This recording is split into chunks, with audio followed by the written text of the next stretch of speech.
धर्मराज युधिष्ठिर बोले, हे भगवान, आपने माघ के कृष्ण पक्षी षटतिला एकादशी का अत्यंत सुंदर वर्णन किया।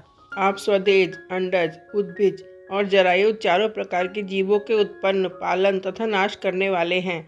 अब आप कृपा करके माघ शुक्ल एकादशी का वर्णन कीजिए। इसका क्या नाम है, इसके व्रत की क्या विधि है और इसमें कौन से देवता का पूजन किया जाता है। श्री कृष्ण कहने लगे कि हे राजन, इस एकादशी का नाम जया एकादशी है। इसका व्रत करने से मनुष्य ब्रह्म हत्यादि पापों से छूटकर मोक्ष को प्राप्त होता है तथा इसके प्रभाव से भूत पिशाच आदि योनियों से मुक्त हो जाता है। इस व्रत को विधि पूर्वक करना चाहिए। अब मैं तुमसे पद्म पुराण में वर्णित इसकी महिमा की एक कथा सुनाता हूँ। देवराज इंद्र स्वर्ग में राज करते थे और अन्य सब देवगण सुखपूर्वक स्वर्ग में रहते थे। एक समय इंद्र अपनी इच्छा अनुसार नंदन वन में अप्सराओं के साथ विहार कर रहे थे और गंधर्व गान कर रहे थे। उन गंधर्वों में प्रसिद्ध पुष्पदंत तथा उसकी कन्या पुष्पवती और चित्रसेन तथा उसकी स्त्री मालिनी भी उपस्थित थे। साथ ही मालिनी का पुत्र पुष्पवान और उसका पुत्र माल्यवान भी उपस्थित थे। पुष्पवती गंधर्व कन्या माल्यवान को देखकर उस पर मोहित हो गई और माल्यवान पर काम बाण चलाने लगी। उसने अपने रूप, लावण्य और हाव भाव से माल्यवान को वश में कर लिया। हे राजन, वो पुष्पवती अत्यंत सुंदर थी। अब वे इंद्र को प्रसन्न करने के लिए गान करने लगे, परंतु परस्पर मोहित हो जाने के कारण उनका चित्त भ्रमित हो गया। इनके ठीक प्रकार न गाने तथा स्वर ताल ठीक नहीं होने से इंद्र इनके प्रेम को समझ गया और इन्होंने इसमें अपना अपमान समझकर उनको श्राप दे दिया। इंद्र ने कहा, हे मूर्खों, तुमने मेरी आज्ञा का उल्लंघन किया है, इसलिए तुम्हारा धिक्कार है। अब तुम दोनों स्त्री पुरुष के रूप में मृत्यु लोक में जाकर पिशाच रूप धारण करो और अपने कर्म का फल भोगो। इंद्र का ऐसा श्राप सुनकर वे अत्यंत दुखी हुए और हिमालय पर्वत पर दुख पूर्वक अपना जीवन व्यतीत करने लगे।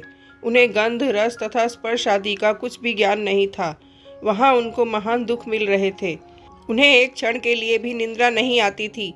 उस जगह अत्यंत शीत था, इससे उनके रोंगटे खड़े रहते और मारे शीत के दांत बजते रहते थे। एक दिन पिशाच ने अपनी स्त्री से कहा कि पिछले जन्म में हमने ऐसे कौन से पाप किए थे जिससे हमको ये दुखदायी पिशाच योनि प्राप्त हुई है। इस पिशाच योनि से तो नरक के दुख सहना ही उत्तम है, अतः अब हमें किसी प्रकार का पाप नहीं करना चाहिए। इस प्रकार विचार करते हुए वे अपने दिन व्यतीत कर रहे थे। दैवीय योग से तभी माघ मास में शुक्ल पक्ष की जया नामक एकादशी आई।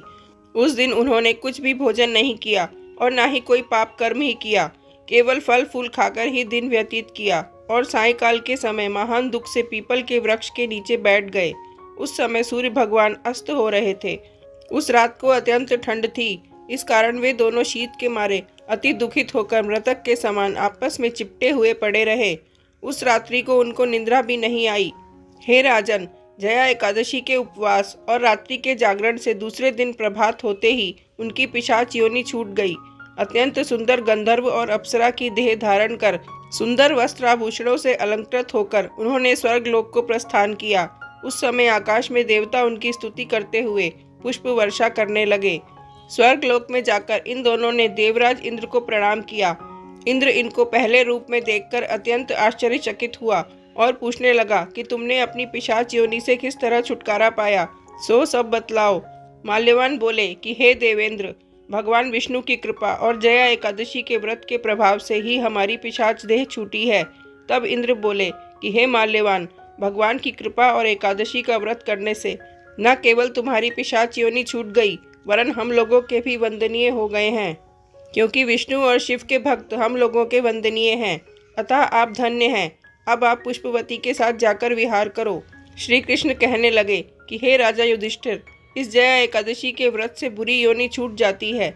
जिस मनुष्य ने इस एकादशी का व्रत किया है उसने मानो सब यज्ञ, तप, दान आदि कर लिए।